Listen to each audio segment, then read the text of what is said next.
బంగాళాఖాతంలో మోంతా తుఫాను తీవ్ర తుఫానుగా మారింది. పశ్చిమ మధ్య బంగాళాఖాతంలో గంటకు 17 కిలోమీటర్ల వేగంతో తీరం వైపు దూసుకొస్తుంది.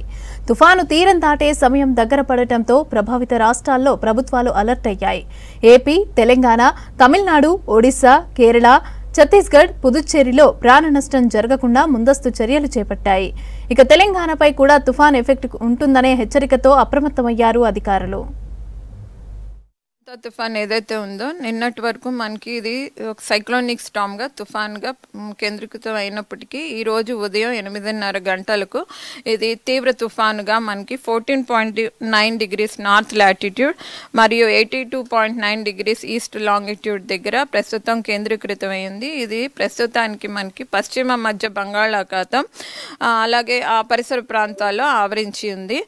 రానున్న కొన్ని గంటల్లో మనకి ఉత్తర వాయు దిశగా కదిలి ఆంధ్రప్రదేశ్ తీరం వెంబడిగా ఉన్నటువంటి కాకినాడ మరియు మచిలీపట్నం, సుమారు నర్సాపూర్ ఆ ప్రాంతాల దగ్గర ఇది తీరం తాకే అవకాశాలు ఎక్కువగా కనిపిస్తున్నాయి.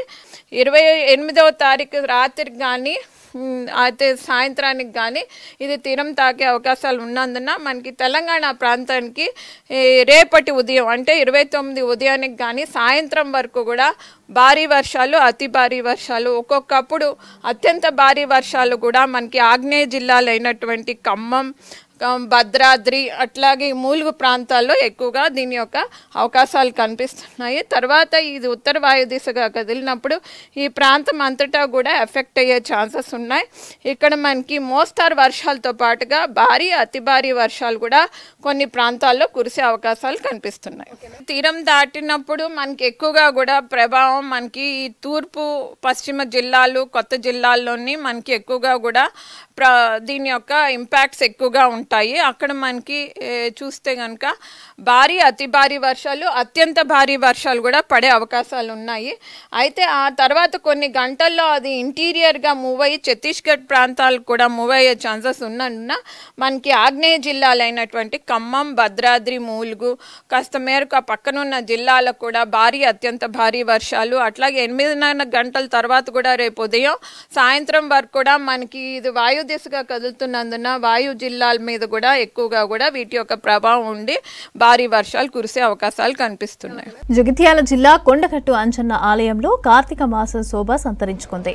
కార్తీక మాసం తొలి మంగళవారం కావడంతో ఆలయానికి భక్తులు పోటెత్తారు. కొండగట్టు గుట్టపైకి చేరుకొని అంజన్నకు మొక్కులు చెల్లించుకున్నారు. తెల్లవారుజాము నుంచే కోనేరులో స్నానం చేసి అంజన్నను దర్శించుకున్నారు. ఆలయ ఆవరణంలోని రావి చెట్టు వద్ద మహిళలు పూజలు చేసి దీపాలు వెలిగించారు. ఆలయ అధికారులు భక్తులకు ఇబ్బంది కలగకుండా అన్ని ఏర్పాట్లు చేశారు.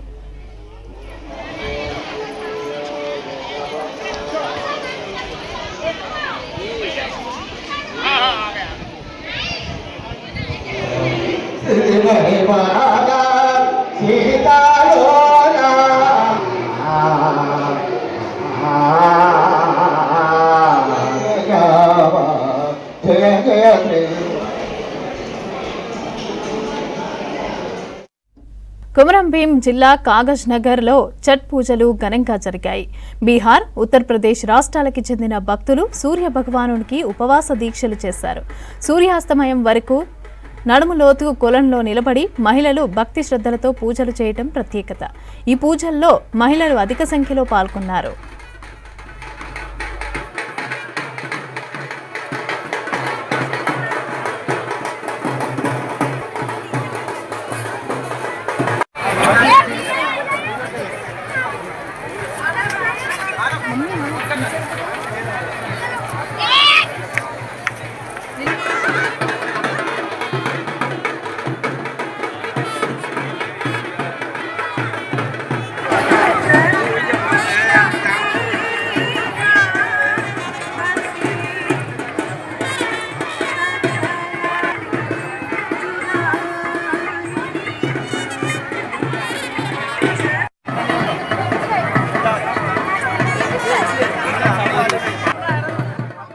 పత్తి తేమ శాతం రూల్ను కేంద్ర ప్రభుత్వం ఎత్తివేయాలని డిమాండ్ చేశారు ఆదిలాబాద్ జిల్లా పత్తి రైతులు.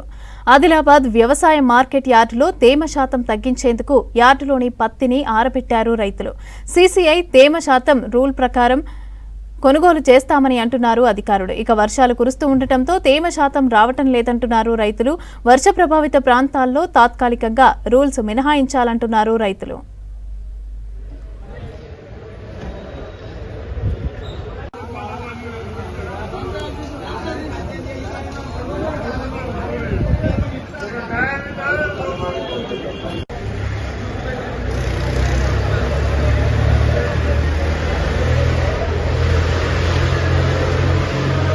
సమాజంలో పోలీసులు ప్రాణత్యాగాలతో శాంతి భద్రతలను పరిరక్షణకు కృషి చేస్తున్నారని అన్నారు హుజురాబాద్ ఏసీపీ మాధవి.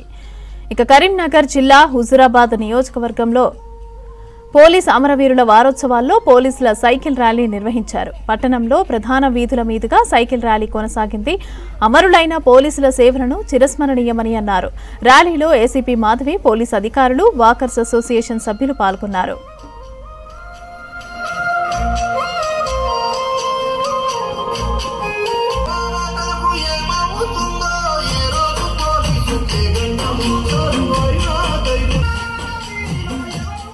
యాదాద్రి భువనగిరి జిల్లా భువనగిరి పట్టణంలో పోలీసు అమరవీరుల సంస్మరణ దినోత్సవాలు నిర్వహించారు.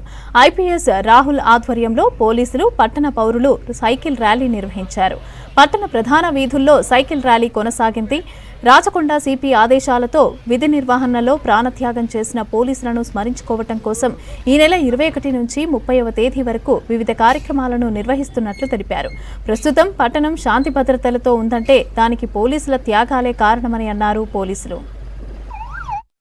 సిపి రాచకొండ గారి ఆదేశాల మేరకు 21 అక్టోబర్ టు 30 అక్టోబర్ మధ్యలో మల్టిపుల్ ఈవెంట్స్ పోలీస్ అమరవీరులకి నివాళులు అర్పిస్తూ మల్టిపుల్ కార్యక్రమాలు చేపడుతున్నారు. అందులో భాగంగా ఇవాళ మా పోలీస్ బృందంతో పాటు సివిలియన్స్ కూడా కలిసి అదే అమరవీరులకి paying tribute cycle rally. So cycle ర్యాలీని విజయవంతం చేసి ఈ అమరవీరులను కూడా మనము ప్రతిక్షణం స్మరించుకుంటూ ఈ భువనగిరిలో ఉన్న వాళ్ళకి ప్రత్యేకంగా తెలిసి ఉంటుంది. 20 ఏళ్ళ కింద ఇలా మేము కానివ్వండి, ఎవరు కానివ్వండి శాంతి భద్రతలు లేకుండా. సో ఇవాళ ఇలా ఉంది అంటే ఎంతోమంది ఆత్మ బలిదానాల వల్లనే ఇప్పటివరకు ఇంత శాంతి భద్రతలు ఇక్కడ నెలకొన్నాయి. సో దాన్ని గుర్తు తెచ్చుకుంటూ మా వంతు గ్రాటిట్యూడ్ చూపించడానికి మహబూబ్ నగర్ జిల్లా చిన్న చింతకుంట మండలంలో పేదల తిరుపతి శ్రీ కురుమూర్తి స్వామి ఆలయంలో బ్రహ్మోత్సవాలు ఘనంగా ప్రారంభమయ్యాయి. బ్రహ్మోత్సవాల్లో భాగంగా ప్రధాన ఘట్టమైన ఉద్దాల మహోత్సవం నిర్వహించారు. ఉద్దాల మండలంలో దళితులు నియమనిష్టలతో తయారు చేసిన స్వామివారి పాదుకలకు భక్తి శ్రద్ధలతో పూజలు నిర్వహించారు భక్తులు. అనంతరం పల్లమర్రి గ్రామం నుండి ఉద్దాల బయలుదేరి నెల్లికొండ గ్రామం మీదుగా వడ్డెమాన్ గ్రామానికి చేరుకున్నారు.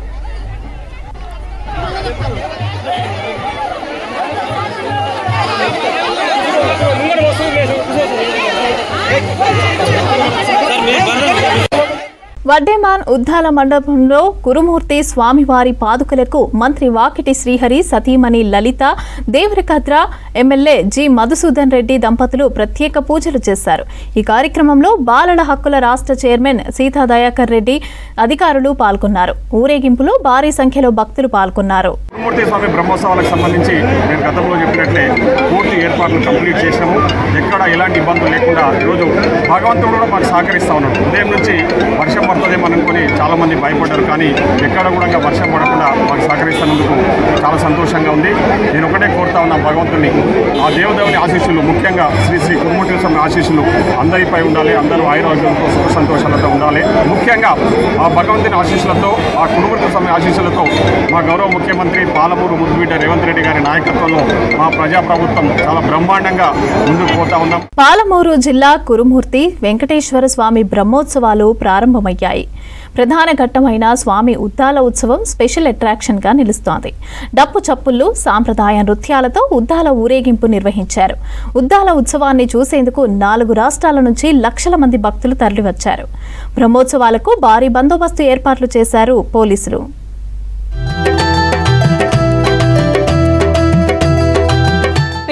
తిరుపతిగా పేరుగాంచిన కురుమూర్తి వెంకటేశ్వర స్వామి బ్రహ్మోత్సవాలకు వేలైంది. ప్రధాన ఘట్టమైన స్వామి ఉద్దాల ఉత్సవం అంగరంగ వైభవంగా జరగనుంది. దీన్ని చూసేందుకు ఉమ్మడి పాలమూరు జిల్లాలతో పాటు తెలంగాణ, ఏపీ, కర్ణాటక, మహారాష్ట్ర ప్రాంతాల నుంచి 3 లక్షల మంది భక్తులు తరలిరానున్నారు. దీంతో దేవాదాయ శాఖ భారీ ఏర్పాట్లు చేసింది. ఉత్సవాల్లో ఎలాంటి ఘటనలు చోటు చేసుకోకుండా పోలీసులు బందోబస్తు ఏర్పాటు చేశారు. ఉద్దాల అంటే స్వామివారి పాదుకలు. వీటిని చిన్న చింతకుంట మండలం వడ్డెమాన్ గ్రామానికి చెందిన హరిజన కుటుంబాలు తయారు చేస్తాయి. పెద్ద సైజు ఉద్దాలు వెంకటేశ్వర స్వామికి, చిన్న సైజు ఉద్దాలు అమ్మవారికి రాయలసీమ నుంచి తెప్పించిన తోలుతో వీటిని కుడతారు. దీపావళి తర్వాత కుట్టే పనిని మొదలుపెట్టి 7 రోజుల్లో పూర్తి చేస్తారు. ఆ సమయంలో కుటుంబాలు నియమ నిష్ఠతో ఉపవాస దీక్షలో ఉంటాయి. ఉద్దాలను సిద్ధం చేశాక వాటిని కురుమూర్తికి తరలించేందుకు పల్లమరి గ్రామానికి చెందిన మేదరలు తయారు చేసిన ప్రత్యేక చాటును తీసుకువచ్చి అందులో ఉద్దాలను ఉంచుతారు. తర్వాత ఊరేగింపుగా వడ్డెమాన్ నుంచి కురుమూర్తికి తరలిస్తారు. ఆ సమయంలో దారి పొడవునా భక్తులు పాదుకలను తాకేందుకు ప్రయత్నిస్తారు. రాత్రి జాతర ప్రాంగణంలో పాదుకలను ఊరేగించిన తర్వాత గుట్ట మీద ఉద్దాల మండపంలో ప్రతిష్ఠిస్తారు. మహబూబ్ నగర్ జిల్లా చిన్న చింతకుంట మండలం అమ్మాపూర్లో వెలిసిన కురుమూర్తి క్షేత్రానికి 100 ఏండ్ల చరిత్ర ఉంది. 675 ఏండ్ల క్రితం ముక్కెర వంశానికి చెందిన సంస్థానాధీశుల క్షేత్రంలో బ్రహ్మోత్సవాల నిర్వహణను ప్రారంభించారు. ఏటా కార్తీక మాసంలో బ్రహ్మోత్సవాలను నిర్వహించడం ఆనవాయితీగా మారింది. జాతరలో స్వామికి నిర్వహించే ఉద్దాల వేడుకే ప్రధాన ఘట్టం. ఉద్దాల రోజు మాత్రమే లక్షల సంఖ్యలో భక్తులు తరలివస్తారు. దాసంగాలు సమర్పించి మొక్కులు చెల్లిస్తారు. కొత్త కుండలో అన్నం, పచ్చి పులుసు వండి స్వామికి నైవేద్యంగా సమర్పిస్తారు. పుష్కరిణిలో పుణ్య స్నానాలు చేసి స్వామికి తలనీలాలు ఇస్తారు. తిరుపతికి వెళ్లలేని పేదలు ఇక్కడ వెంకటేశ్వరుణ్ణి దర్శించుకుంటే తిరుమల శ్రీవారిని దర్శించుకున్నట్లేనని నమ్మకం. కురుమూర్తి క్షేత్రానికి రైలు, రోడ్డు మార్గాన యాత్రికులు చేరుకోవచ్చు. హైదరాబాద్ నుంచి రైల్లో వచ్చేవారు దేవరకద్ర లేదా Kurumurthy railway station, Wanaparthy road railway స్టేషన్లో దిగొచ్చు. అక్కడి నుంచి బస్సు, ప్రైవేటు వాహనాల్లో క్షేత్రానికి చేరుకోవచ్చు. రోడ్డు మార్గాన హైదరాబాద్ నుంచి వచ్చేవారు NH44 మీదుగా జడ్చర్ల నుంచి మహబూబ్ నగర్ బస్టాండ్కి చేరుకోవాలి. అక్కడి నుంచి ఆర్టీసీ బస్సులో 55 కిలోమీటర్ల దూరంలోని క్షేత్రానికి చేరుకోవచ్చు. అలాగే కర్నూలు వైపు నుంచి NH44 మీదుగా వచ్చేవారు కొత్తకోటకు చేరుకోవాలి. అక్కడే వనపర్తి డిపో ఆధ్వర్యంలో ఏర్పాటు చేసిన ప్రత్యేక బస్సుల్లో మదనాపురం, కొత్తపల్లి, దుప్పల్లి, అమ్మపూర్ మీదుగా క్షేత్రానికి చేరుకోవచ్చు. ఉద్దాల ఉత్సవానికి గ్రామీణ ప్రాంతాలకు చెందిన ప్రజలే ఎక్కువగా వస్తారు. వచ్చేటప్పుడు వినూత్నంగా వేషధారణతో వచ్చి స్వామిని దర్శించుకుంటారు. పుణ్యస్నానాలు చేసి నుదుట పెద్ద బొట్టు పెట్టుకుని ఒంటి నిండా బంతిపూల మాలను ధరిస్తారు. చేతిలో నెమలి పింఛం పట్టుకుని ఊరేగింపుగా వస్తారు. చెడగొట్టు వానలు రైతులను నిండా ముంచుతున్నాయి. ప్రస్తుతం కరీంనగర్ జిల్లాలో వానాకాలం పంట వరి కోతలు ప్రారంభమయ్యాయి. మరోవైపు అకాల వర్షాలు కూడా పడుతూనే ఉన్నాయి. చాలా చోట్ల వడ్లు తడిసి ముద్దయ్యాయి. ఎప్పటిలాగే సెంటర్లలో అసౌకర్యాలు వెక్కిరిస్తూనే ఉన్నాయి. అకాల వర్షాలతో రైతులు ఆందోళన చెందుతున్నారు.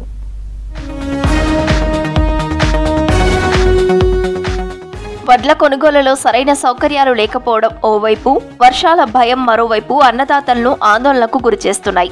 కరీంనగర్, జగిత్యాల జిల్లాలో ఇప్పటికే అకాల వర్షాలు పడి 1-2 చోట్ల వడ్లు వరదకు కొట్టుకుపోయాయి. ఏటా ఇదే సీజన్లో చెడగొట్టుడు వానలు కురుస్తుండటంతో అన్నదాతలు అవస్థలు పడుతున్నారు. టార్పాలిన్లు అందుబాటులో ఉంచి వెంటనే కొనుగోళ్లు జరిగేలా చూడాల్సిన అధికారులు నిమ్మకు నీరెత్తనట్లు వ్యవహరిస్తున్నారు. ఇటు వరి కోతలు పూర్తి చేసుకుని కొనుగోలు సెంటర్లకు తెచ్చిన రైతులు వడ్లు ఎక్కడ తడిచిపోతాయోనని భయపడుతుంటే, ఇంకా వరి కోతలు పూర్తి కాక పొలాల్లో వడగండ్ల వానకు వడ్లు రాలిపోతాయోనని మరికొందరు రైతులు ఆందోళన చెందుతున్నారు.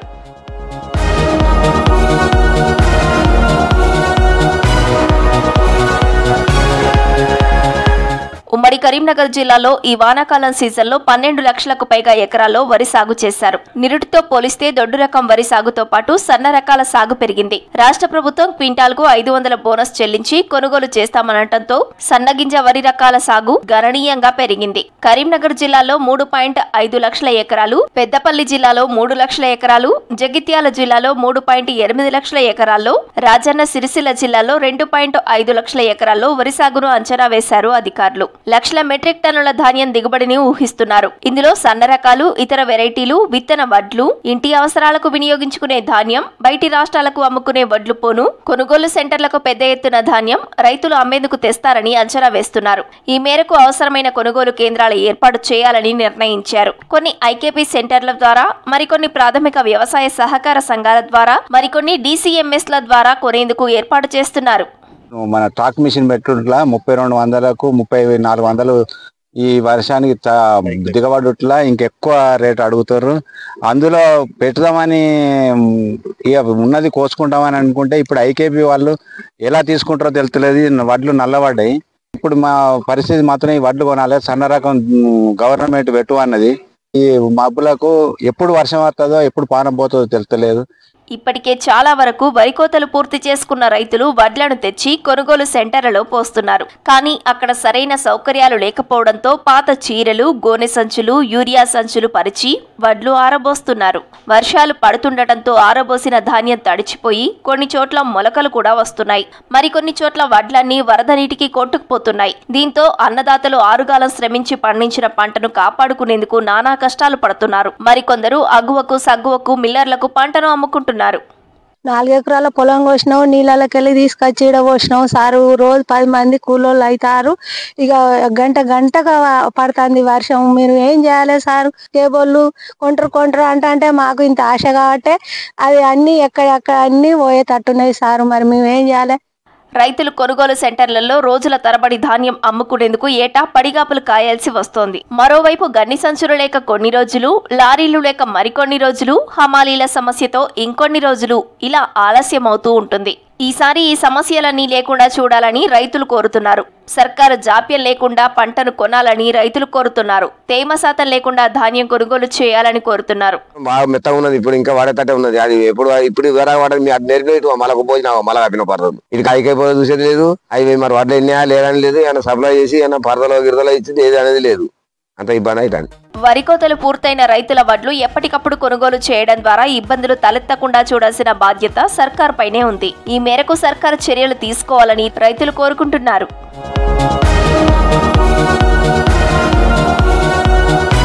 ఓరుగల్లులో కేటుగాళ్లు సర్కార్ ఆఫీసుల్లో రిటైర్మెంట్కి దగ్గరలో ఉన్న అధికారులను టార్గెట్ చేశారు. ఏసీబీ అధికారులం అంటూ సింపుల్గా ఒక ఫోన్ కాల్తో బురిడి కొట్టిస్తున్నారు. చివరకు లక్షల రూపాయలను ఈజీగా వారి నుంచి కాజేస్తున్నారు. ఆర్టీఏ అధికారులకు ఏసీపీ అధికారులమని ఫోన్లో బెదిరిస్తున్నారు. ఇక అధికారులం అంటూ కూడా లక్షల్లో డబ్బులు కాజేస్తున్నారు నేరగాళ్లు. వరంగల్ జిల్లా రవాణా శాఖ కార్యాలయంలో జైపాల్ రెడ్డి అనే మోటార్ వెహికల్ ఇన్స్పెక్టర్ గా మహబూబాబాద్ ఇన్ఛార్జ్ ఆర్టీఓగా బాధ్యతలు నిర్వహిస్తున్నారు. వారం రోజుల క్రితం ఈ అధికారికి ఓ వ్యక్తి ఫోన్ చేసి మీపై ఏసీబీ కార్యాలయానికి ఫిర్యాదు వచ్చిందని బెదిరించాడు. ఆదాయానికి మించి ఆస్తులు ఉన్నాయని, ఆర్టీఏ కార్యాలయంలో అధిక మొత్తంలో వసూళ్లకు పాల్పడుతున్నారంటూ బెదిరించాడు. సెటిల్ చేసుకుంటే డీఎస్పీ వదిలేస్తారు, లేదంటే తెల్లవారేలోపు మీపై దాడులు ఉంటాయని వణుకు పుట్టేలా చేశాడు. దీంతో హడలెత్తిపోయిన జైపాల్ రెడ్డి మొత్తం 3 దఫాలుగా డబ్బు ఆన్లైన్లో ట్రాన్స్ఫర్ చేశాడు. మొదట 2 లక్షల రూపాయలు సెండ్ చేశారు. ఎంవీఐ మరుసటి రోజు మరో 8,20,000 రూపాయలు బదిలీ చేశాడు.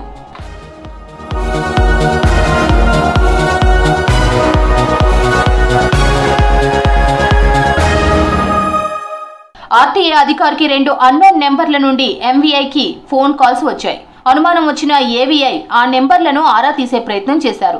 దీంతో డబ్బు లూటీ అయిన తర్వాత మేల్కొన్న రవాణా శాఖ అధికారి ఆ నెంబర్లను పరిశీలించిన తర్వాత ఇది సైబర్ క్రైమ్ మోసగాళ్ల పని అని గుర్తించారు. అనుమానం రావడంతో వరంగల్ ఏసీబీ అధికారులను ఆశ్రయించారు. ఏసీబీ సిబ్బంది ఎవరు ఇలా ఫోన్ చేయరని హెచ్చరించడంతో బాధిత రవాణా శాఖ అధికారి మోసపోయానని గమనించి పోలీసులకు ఫిర్యాదు చేశాడు. మిల్స్ కాలనీ పోలీస్ స్టేషన్లో ఈ ఘటనపై ప్రస్తుతం కేసు నమోదైంది. పోలీసులు దర్యాప్తు చేస్తున్నారు. ఏసీబీ అని చెప్పేసి డిఎస్పీ అని చెప్పి ఫోన్ కాల్ చేసి మీ మీద కంప్లైంట్ వచ్చింది, మీ డ్రైవరు ఇంకా మిగతా వాళ్ళంతా ఇల్లీగల్ యాక్టివిటీ చేస్తున్నారని. మళ్ళీ అట్లా 3 దఫాలుగా ఇంచుమించు దాదాపు ఒక 10 లక్షల రూపాయల అమౌంట్ని వాళ్ళ డిఫరెంట్ అకౌంట్స్కి ఫోన్పే ప్లస్ అకౌంట్ ట్రాన్స్ఫర్ చేయడం జరిగింది. తర్వాత రీజన్ కాదు అని తెలుసుకొని నిన్న సాయంత్రం రాత్రి 8-8:30 అట్లా కంప్లైంట్ చేస్తే ఇమీడియట్లీ ఎఫ్ఐఆర్ చేయడం జరిగింది.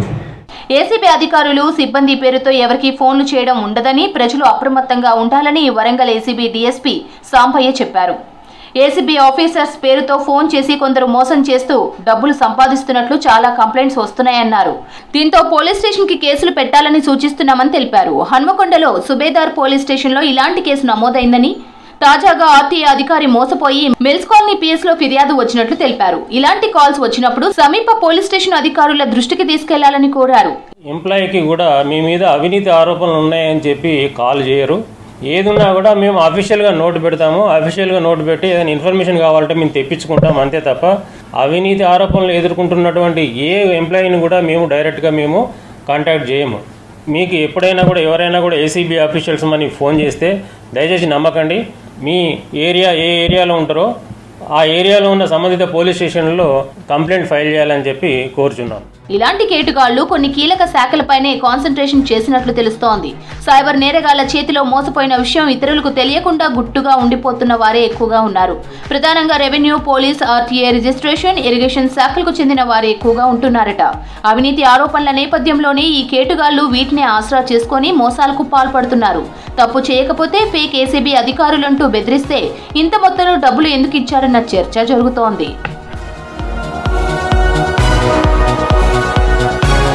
భద్రత కల్పించాల్సిన మూడవ నేత్రం మూసుకుపోయింది. దాంతో వెహికల్స్ దొంగతనం చేసేవారికి మార్గం సులభతరమైంది. పోయిన వాహనాల కోసం బాధితులు పోలీస్ స్టేషన్ల చుట్టూ తిరగాల్సి వస్తోంది. అప్పో సొప్పో చేసి కొత్తది లేదా సెకండ్ హ్యాండ్ వాహనాన్ని కొనుక్కోవాల్సి వస్తుంది. ఓవైపు రోగంతో ఇబ్బంది పడుతుంటే మరోవైపు వాహనాల దొంగతనంతో పేద ప్రజలపై ఆర్థిక భారం పడుతోంది. ప్రభుత్వ ఆసుపత్రి దగ్గర పట్టపగలు జరుగుతున్న చోరీలపై స్పెషల్ స్టోరీ.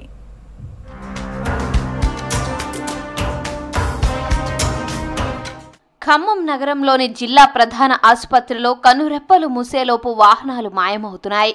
జిల్లా నలుమూలల నుంచి వేలాది మంది జిల్లా ఆసుపత్రికి వైద్యం కోసం వస్తుంటారు. సమీపంలో ఉన్న మండల, గ్రామ ప్రజలు బైక్లపై వచ్చి చూపించుకొని తమ పర్సనల్ పనులు పూర్తి చేసుకుని వెళ్తారు. ప్రభుత్వ ఆసుపత్రిలో లభించని మెడిసిన్, టెస్టుల కోసం బయటకు వెళ్లి రావాల్సి ఉంటుంది. దీనికోసం ఎక్కువగా బైక్ల మీద ఆసుపత్రికి వస్తుంటారు. దీన్ని అదునుగా తీసుకున్న దొంగలు పార్క్ చేసిన బైక్లను దొంగతనం చేస్తున్నారు. అతిపెద్ద ప్రభుత్వ ఆసుపత్రి ఖమ్మంలోనే ఉన్నది. కానీ ఈ పెద్ద ఆసుపత్రిలో నిఘా లోపం అనేది వైఫల్యంగా కనపడుతుంది. ఎందుకంటే ఎన్నిసార్లు చెప్పినా, ఎన్నిసార్లు గుర్తు చేసినా కానీ అధికారుల నిర్లక్ష్యం వలన ఈ పెద్ద ఆసుపత్రిలో అనేక మంది బాధలు పడుతున్నారు. సీసీ కెమెరాలు పనిచేయకపోవటం వల్ల ప్రజలకి చాలా అన్యాయం జరుగుతుంది. ఎందుకంటే బండి ఇక్కడ పెట్టి లోపలికి వెళ్ళాలంటే టక్కున అక్కడ పెట్టేసి వెళ్ళిపోతారు. దాన్ని ఈలోపు వచ్చేలోపు బండి మాయమవుతుంది. ఇలాంటి ఘటనలు అనేక సార్లు జరిగినా కానీ అధికారుల్లో చలనం లేకపోవడం అనేది చాలా దారుణం. సీసీ కెమెరాలు ఉన్నా సరిగ్గా పనిచేయకపోవడంతో దొంగలు మరింత చెలరేగిపోతున్నారు. 2-వీలర్ స్టాండ్ లో వాహనాన్ని నిలిపేందుకు డబ్బులు తీసుకునే కాంట్రాక్టర్ వాహనాలను పర్యవేక్షించలేకపోతున్నారు. సీసీ కెమెరాల పనితీరు సక్రమంగా లేకపోవడంతో సామాన్య ప్రజల జేబుకు చిల్లు పడుతోంది. దొంగలను గుర్తించడం కష్టంగా మారింది. పెద్ద ఆసుపత్రిలో మొత్తం 51 సీసీ కెమెరాలుండగా కీలకమైన ప్రాంతాల్లోని సీసీ కెమెరాలు చాలా రోజులుగా పనిచేయడం లేదు. కొన్ని చోట్ల కెమెరాలు పగిలిపోగా మరికొన్ని చోట్ల కేబుల్స్ దెబ్బతిన్నాయి. అధికారులు పట్టించుకోకపోవడంతో ఆసుపత్రి లోపల, బయట పరిసరాల్లో ఏం జరుగుతుందో తెలుసుకునే అవకాశం లేకుండా పోయింది. ఖమ్మం గవర్నమెంట్ హాస్పిటల్లో మనం బండి పార్కింగ్ చేసినప్పుడు కానీ ప్రతి ఒక్క దగ్గర మనకి సీసీ కెమెరాలు అనేది నిఘా నుంచి గమనిస్తున్నాను. ఎక్కడ చూసినా కానీ పేరుకు చెట్టుకి ఆడేడు కెమెరా పెట్టారు కానీ అది కరెక్ట్గా వర్కింగ్ లేదు. మొన్న గతంలో మా ఫ్రెండ్ది కూడా 2021లో బండి పోయింది. మేము ఇక్కడ ఉన్న ఎంట్రన్స్ పోలీస్ దగ్గర పోయి మనం వెళ్తే వాళ్ళు ఎక్కడ పెట్టారు, ఏ ఫుటేజ్లో పెట్టారు, నెంబర్ ఎంత, అది అని ఎక్కడ పెట్టారు అని కొన్ని రీజన్లు అడిగారు. ఇవన్నీ మేము అలా మీద ఒక కేసెంట్ పని మీద మీదకి వచ్చినప్పుడు ఏ సెట్ కింద పెట్టినాం, ఏ నెంబర్ కింద పెట్టినాం అని మాకేం గుర్తుంటే మాకేంటంటే మాకు అక్కడ అర్జెంట్ అని చెప్పేసి బండి అక్కడ పార్కింగ్ చేసి లోనికి వెళ్ళినాం. వెళ్ళిన తర్వాత మళ్ళీ మేము అన్నీ చూసుకొని బయటకు వస్తే మా బండి అక్కడ లేదు. తక్షణమే సీసీ కెమెరాలని మీరు బందోబస్తుగా మంచిగా అన్ని పని చేస్తున్నా చెక్ చేసుకోండి. బండ్లు కూడా మెయిన్.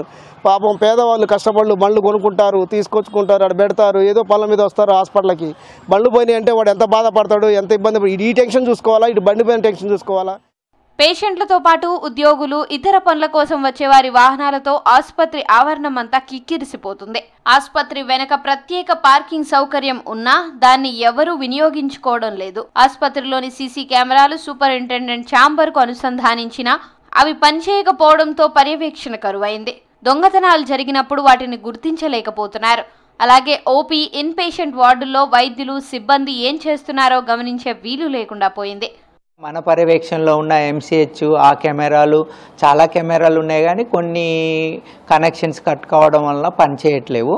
అవి కూడా ఒక 15 to 16 కెమెరాలు పనిచేస్తున్నాయి. ఇక్కడ కొంచెం మాకు ఈ మధ్యన కంప్లైంట్స్ కొన్ని వచ్చాయి, వెహికల్స్ అటెండర్లవి 2 వీలర్స్ పోయినట్టు.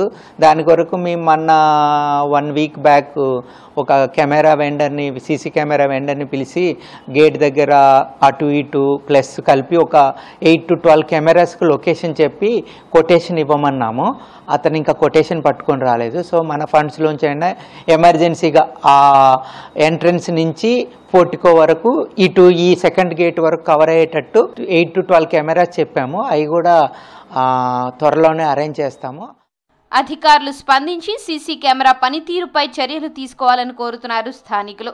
ఇప్పటి వరకు చోరీకి గురైన బైక్లను రికవరీ చేయాలని కోరారు బాధితులు.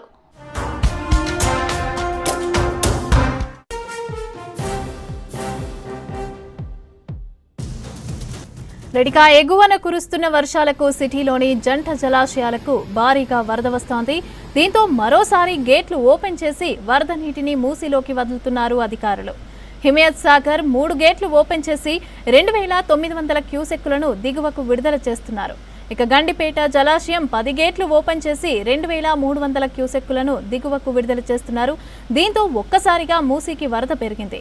లోతట్టు ప్రాంతాలను అలర్ట్ చేశారు అధికారులు. రాత్రికి భారీ వర్షాలు కురిస్తే ప్రవాహం మరింత పెరుగుతుందని అంటున్నారు అధికారులు.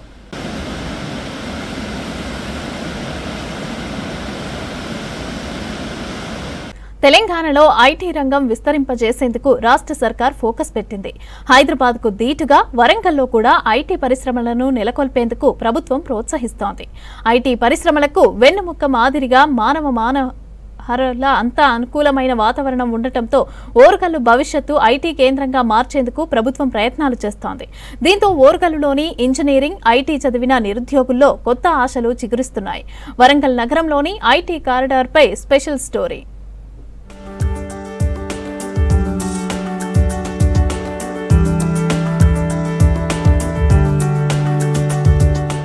తెలంగాణ రాష్ట్రంలో రెండో రాజధానిగా ఓరుగల్లు నగరం విస్తరిస్తోంది. వరంగల్ నగరంలోని రాంపూర్లో ఇప్పటికే ఐటీ కంపెనీలు ఏర్పాటు చేశారు. వరంగల్ నగర శివారు ప్రాంతాల్లో ఐటీ కంపెనీలను ఏర్పాటు చేసేందుకు ముందుకు వస్తుండగా ప్రభుత్వం కూడా ప్రోత్సహిస్తోంది. రాంపూర్లో ఇండస్ట్రియల్ కారిడార్లో ఇప్పటికే Tech Mahindra, Cyient Quadrant, Genpact, Kakatiya IT solutions కంపెనీలు నెలకొల్పి వందలాది మందికి ఉద్యోగ అవకాశాలు కల్పించాయి.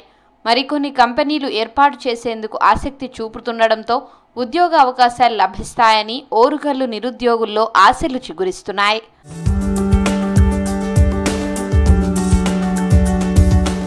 ఓరుగల్లులో ఐటీ కంపెనీలను నెలకొల్పేందుకు ముందుకు వస్తుండటంతో నైపుణ్యం కలిగిన మానవ వనరులే ఐటీ విస్తరణకు వెన్నెముక అని గుర్తించిన తెలంగాణ ప్రభుత్వం విద్య, పరిశ్రమల మధ్య తేడాను తగ్గించడానికి Telangana academy for skill and knowledge ను ప్రారంభించింది. 760కు పైగా ఇంజనీరింగ్ కాలేజీలతో భాగస్వామ్యం చేసుకుంది. ప్రభుత్వ సహకారంతో ఐటీ టవర్స్ రానున్నాయి. హైదరాబాద్ కు కేవలం 130 కిలోమీటర్ల మేర వరంగల్ ఐటీ హబ్ ఉండడంతో పాటు పుష్కలంగా నీటి వనరులు, తక్కువ ధర కలిగిన భూములు దొరకడం, కాలుష్యం లేని వాతావరణం, ట్రాఫిక్ ఫ్రీ జర్నీ ఉండడంతో అన్నిటికీ కలిసి వచ్చే అంశంగా నిపుణులు చెబుతున్నారు. అందుకే అన్ని ఐటీ సంస్థలు వరంగల్ వైపే చూస్తున్నాయని చెబుతున్నారు.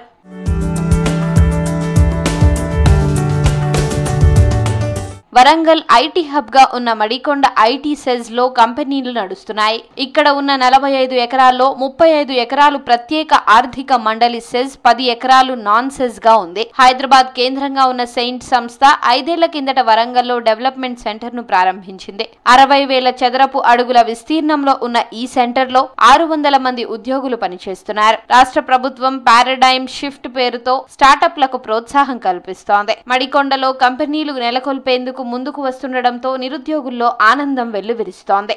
హైదరాబాద్ తర్వాత కూడా మన తెలంగాణలో వరంగల్ నగరానికి విశిష్టత ప్రాప్తించింది. వరంగల్ లోపల మనకు రాంపూర్ పరిసర ప్రాంతాల్లో ఆల్రెడీ కొన్ని సాఫ్ట్వేర్ జంపాక్ లాంటి కంపెనీస్ వచ్చినాయి. సో ఆ కంపెనీలో కూడా వివిధ రకాల కోర్సుల్లో శిక్షణ ఇస్తున్నారు. ఆ శిక్షణ ఇచ్చి వాళ్ళు కూడా క్యాంపస్ ప్లేస్మెంట్స్ కానీ క్యాంపస్ డే నిర్వహించి విద్యార్థులకు మంచి మంచి ప్లేస్మెంట్స్ ఇస్తున్నారు. కానీ ఇంకా కూడా ప్రభుత్వం ఎక్కువ హైదరాబాద్ చుట్టుపక్కల ఉన్న నగరాల వైపు కాకుండా వరంగల్ వైపు కొంతవరకు ఎక్కువ ఈ యొక్క సాఫ్ట్వేర్ సంబంధించినటువంటి స్కిల్స్ యొక్క నైపుణ్యాలను కనుక విస్తరించినట్లయితే తెలంగాణకు సెకండ్ క్యాపిటల్గా అనుకున్న వరంగల్ నగరంలో కూడా విద్యార్థులు ఈ యొక్క సాఫ్ట్వేర్ మరియు ఐటీ రంగం వైపు నడిచే అవకాశం ఉన్నది. యూనివర్సిటీ, ఏఐ యూనివర్సిటీ వంటి సంస్థలతో ఒప్పందం చేసుకుంది. ఈ సంస్థలు గ్రామీణ, నగర విద్యార్థులకు ఆధునిక టెక్ శిక్షణ ఇవ్వడానికి ఏర్పాట్లు చేస్తున్నాయి. టియర్ 2 నగరాలు ఇప్పుడు కేవలం చౌకైన కార్మిక శక్తి కేంద్రాలుగా మాత్రమే కాకుండా స్థిరమైన, సుస్థిరమైన ఐటీ వృద్ధి కేంద్రాలుగా మారబోతున్నాయని ఐటీ నిపుణులు చెబుతున్నారు. మొత్తంగా వరంగల్ సిటీ భవిష్యత్ ఐటీ పరిశ్రమలకు కేంద్రంగా మారబోతుండటంతో నగరవాసులు సంతోషం వ్యక్తం చేస్తున్నారు. దాదాపు 760 ఇంజనీరింగ్ కాలేజీలు ఉండడం, ఇక్కడ టాస్కో ఆధ్వర్యంలో ఆ కళాశాలలో విద్యార్థుల నైపుణ్యం ఆధారంగా స్థానికంగా ఉన్న హైదరాబాద్లో ఉన్నటువంటి ఒక కంపెనీల కంటే విస్తరణలో భాగంగా వరంగల్ మడికొండ ఐటీ హబ్ సెజ్జులను ఇప్పటికే విస్తరించడం జరిగింది. ఇప్పుడు రాష్ట్ర ప్రభుత్వం ప్రతిష్టాత్మకంగా అంటే ఐటీ విస్తరణలో వరంగల్కు పెద్దపీట వేయడం అనేటువంటి జరుగుతుంది. దానికి ప్రధానంగా మామ్నూరు ఎయిర్పోర్టును కూడా వేగంగా కనుక నిర్మాణం పూర్తయితే ఇక్కడ ఖచ్చితంగా హైటెక్ సిటీలో ఎలాగైతే ఉన్నాయో ఇన్ఫ్రాస్ట్రక్చర్ లాంటి ఇప్పుడు మడికొండ కూడా ఒక పెద్ద సెజ్జుగా తయారైంది. ఐటీ రంగాన్ని ఓరుగల్లును విస్తరించడం కోసం ప్రభుత్వం నుంచి కంపెనీలకు అన్ని రంగాల్లో ప్రోత్సాహం అందిస్తున్నామన్నారు మంత్రి కొండా సురేఖ. ఐటీ రంగాన్ని డెవలప్ చేయడం కోసం ఎయిర్పోర్ట్ ను అందుబాటులోకి తీసుకుని వచ్చేందుకు ప్రయత్నాలు చేస్తున్నామన్నారు. కంపెనీలతో నిరుద్యోగులకు ఉపాధి కల్పించేందుకు తమ వంతుగా పాటుపడుతున్నామన్నారు. దేశ విదేశాల నుంచి కూడా ఐటీ కంపెనీలు చాలా ఇంట్రెస్టెడ్ గా ఉన్నాయి. ముఖ్యమంత్రి గారు కూడా ఇంకా అంతకంటే రెట్టింపు ఉత్సాహంతో ఆయన కూడా దేశ విదేశాల్లోకి వెళ్ళి కంపెనీలను ఆహ్వానిస్తూ ఉంది. ఎందుకంటే ముఖ్యంగా యువత ఇక్కడ ఎక్కువగా ఎడ్యుకేటెడ్ ఉండి అన్ఎంప్లాయిడ్ ఉన్న వాళ్ళకి ఎంప్లాయ్మెంట్ కల్పించాలనేది ముఖ్య ఉద్దేశం. మన వరంగల్ ఈరోజు ఎయిర్పోర్ట్ అనేది ఇంకొక కొన్ని రోజుల్లో అది ఫైనల్ అయిపోతుంది. ల్యాండ్ మేము ఎప్పుడైతే అది సెంట్రల్ గవర్నమెంట్కి హ్యాండ్ ఓవర్ చేస్తామో వితిన్ 1 ఇయర్లో ఎయిర్పోర్ట్ మనకు కన్స్ట్రక్షన్ కంప్లీట్ అయిపోతుంది. ఎప్పుడైతే ఎయిర్పోర్ట్ కంప్లీట్ అవుతుందో ఆటోమేటిక్గా మనకు కంపెనీస్, ఇండస్ట్రీస్ ఇటు 3 వేస్ వస్తాయి. ఇటు ఖమ్మం సైడ్ కానీ, కరీంనగర్ సైడ్ కానీ, ఇటు హైదరాబాద్ సైడ్ కానీ. అప్పుడు యువతకు ఎక్కువగా మనకు ఉపాధి ఉద్యోగ అవకాశాలు కలిగేటువంటి అవకాశం ఉంటుంది. ఐటీ కంపెనీలు ఓరుగల్లులో నెలకొల్పుతుండటంతో వరంగల్ నగరం భవిష్యత్ ఐటీ పరిశ్రమలకు కేంద్రంగా మారబోతోందని నగరవాసులు హర్షం వ్యక్తం చేస్తున్నారు.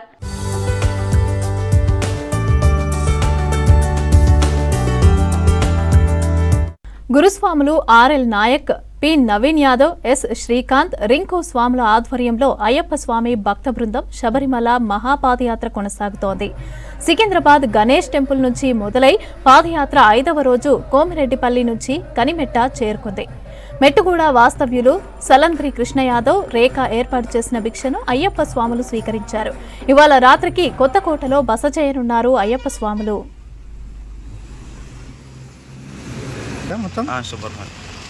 మీరు కూడా వెళ్తురా? ఎక్కడి నుంచి వస్తారు?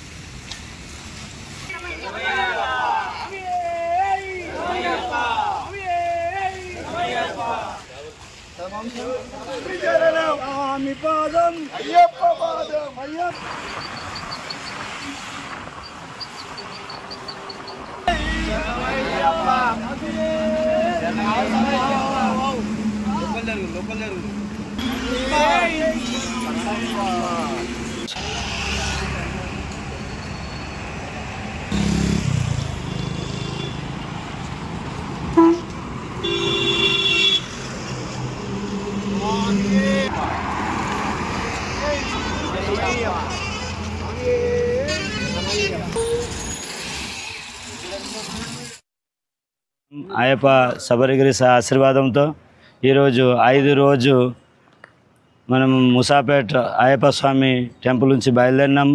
నిన్న కొంచెం వర్షం పడిన అందరి మనతో ఉన్న అయ్యప్ప స్వామిలు అందరి సహకరించి వర్షంకు దూరం పంపించి మనం ఎట్లా నడుస్తాం సేమ్ అట్లాగా నడిచి మా కన్నిమేట అయ్యప్ప స్వామి టెంపుల్కు చేరుకున్నాము. సాయంత్రం కొత్తకోట జస్ట్ దగ్గర కొత్తకోట ఫంక్షన్ హాల్కు చేరుకుంటాము.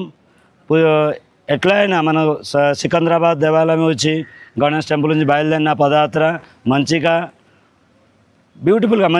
బ్యూటిఫుల్గా నడుస్తున్నాయి. నిన్న 11 మెంబర్స్ ఆనాసగలో జాయిన్ అయినారు. కొత్తకోటలో సాయంత్రం కొంతమంది జాయిన్ అవుతున్నారు. మోర్ దెన్ 500 మెంబర్స్ 500 డివోటీస్ మనం మంచిగా పదయాత్ర చేస్తున్నాము.